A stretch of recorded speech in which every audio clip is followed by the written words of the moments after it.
Yo, what is going on, everybody? Welcome back to another YouTube video. So in this video, we're going to go over the Intel CPU fix. And this is just because some people are having crashes with Intel CPUs, the i9s specifically. The i7s are less common, but if you have an i9 13900K, 13900KS, 14900K, or 14900KF, any of those CPUs, you are going to have sometimes crashes depending on your setup. And the reason for that is pretty simple. Either one, you are overheating, which usually is 90% of the time the issue. You just don't have a good CPU cooler. And just FYI, if you have an air cooler on your i9, I suggest you go grab water cooler, just because you are not supposed to really put an air cooler on that CPU. It pulls 300 watts on the full load. So while gaming, yeah, it might be fine, but whenever you do workloads that are like very intensive or use a lot of your cores and E-cores at the same time, then you are definitely going to need a CPU that has water cooling. And it's pretty simple to set up water cooler. You just get an AIO, and I would recommend at least a 360 millimeter water cooler. And the reason for that, again, is just because air coolers on stock Intel CPUs, they're not going to do generally well. Yeah, they might be fine while gaming, but whenever the games decide to, for example, compile shaders, or for example, you do some engine things or some coding that requires a lot of threads and a lot of CPU cores being used, then you'll see the drawbacks of being on air. Now, you can be on air. There's going to be a lot of people in the comments telling me, bro, you can run on air, whatever, blah, blah, blah. Okay, you can run on air. You just got to undervolt and underclock your CPU. So if you want to do that, go ahead. You could go run an air cooler on your i9. I just pretty much suggest that you get a water cooler and call it a day. Now, if you're on a water cooler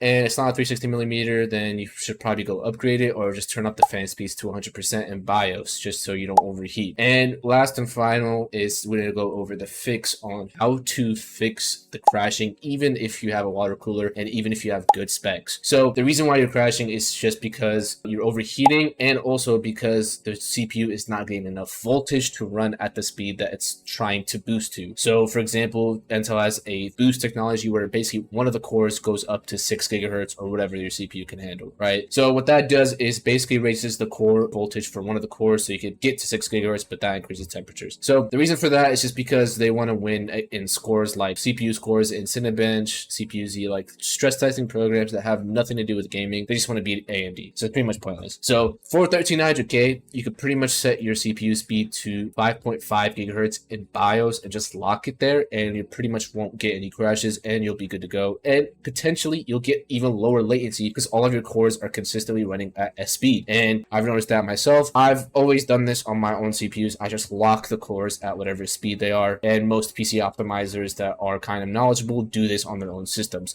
You just basically lock the CPU at a consistent core clock speed, or overclock it to a consistent core clock speed on all 8 cores, aka P cores. So I'm going to show you how to go to your BIOS and do this. And it's pretty simple. For MSI, you just want to set your P core ratio to 57 if you're on a 13900KS or a 14900K. And if you're on a 13900K that's just not a KS, then you can just set it to 5.6 or 5.5 gigahertz. 14900KS, I would not recommend buying that CPU, but also same thing, 57, 5.7 gigahertz basically. And then you set your CPU ratio apply mode to fixed for MSI, and then you just save and exit, and that's it. That's pretty much done. Your CPU is going to constantly run at that speed. Now, the second thing that you can do in BIOS is undervolt. I'm not going to go over that in this video. You can find some videos on YouTube on how to undervolt your CPU. But for other BIOSes, it's pretty simple on how to lock your cores. For ASUS, you just go to AI Tweaker and then find your CPU ratio apply mode, and you just set this to sync all cores, and then you just type whatever speed you're going to run it at. And again, I wanted you to basically double check what CPU you have and what CPU speed it runs on all 8 P cores, just because I might be wrong on some of the numbers. So for a 13900KS, I have it set to 5.7 gigahertz, and a 13900KS is basically the same thing as a 14900K, so you could probably copy that. And for Gigabyte, it's you just set CPU ratio to 58 or 57 or whatever you want it to run all 8 cores at. Again, I just want to keep this in mind that you are running it at whatever the core clock runs at out of the box on all 8 cores. So this is just normal behavior, but instead of using the thermal velocity boost things, that you're just going to skip those and override those just by setting it to 5.7 all cores, or 5.8 or 5.6 or 5.5. You can try those numbers. Highly recommend making sure that's stable and making sure that you're not overheating after doing that. But yeah, it's pretty much the same thing for most BIOSes. You set your CPU ratio to what are those numbers, and then you set the CPU ratio apply mode to fixed if you're on MSI, and you sync all cores if you're on ASUS, and then you just save and exit your BIOS, and then you can pretty much play your games without any crashing. That's, of course, if you have sufficient water cooling. Now, another thing you could do is try updating your BIOS, and some motherboards have been coming out with Intel baseline profiles where basically they will kind of limit your CPU to a certain power limit so you don't have crashes and it doesn't go bonkers on you. So you could try that as well, just updating your BIOS to the latest and finding that profile. I'm pretty sure Asus has that out right now. But if you don't want to do that, just do what I said with the CPU core clocks. Just lock it at whatever core clock it is for all 8 P cores. For efficiency cores, it doesn't really matter. So yeah. But anyways, guys, it's going to be pretty much it for this video. If you guys enjoyed, leave a like, subscribe down below, and comment down below if you need help or what are your thoughts on this fix. And I'll see you guys in the next one. If you guys want a full PC optimization service where you get 0 input lag, way more FPS, and smoother gameplay in all of your games, go to the link in the description and book an optimization. I've worked with pro players like Bugha.